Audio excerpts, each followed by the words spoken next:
8 diena, kaip mirkau viską į nutelą, iki kol bus nebeskanu. 8 diena, ponė citrina. Nu ką, pasipjaustom? Dai, nei nagus būtų gerai visai.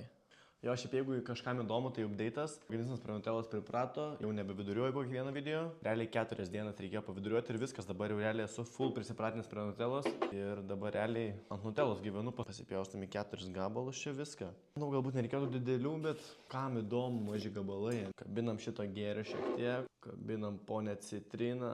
Ponė citrina, ateik į mano burnytę. Iš tikrųjų net nežinau, ko iš tos kombinacijos tikėtis, bet tikiuosi ko geriausio. Pradedam potą. Cheers, skanaus.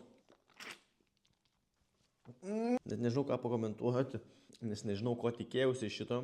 Tai gavosi rūgšti citrinos saldumų, visai logiška. O ką pamėginu, iškandu ir tada.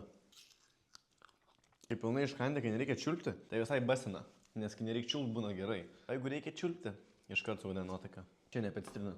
Žinot, čia kai būna sūriai karamelė. Irgi no sense, bet gerai. Čia vat lygiai tas pats.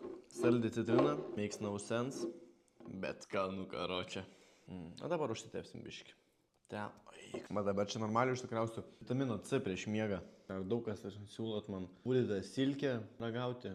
Jūs debilai, kad aš pūdytą silkę ragaučiau. 5 štukos laiko ant šito video, kur paragausiu, aišku. Nu ką, liko paskutinis gabalas. Įpjausiu visiškai, nulupsiu skūrą, aš nuo tos vargšės citrinos. Skutam gaidį, tepam šito lupenos biškį. Bam, cheers, skanaus.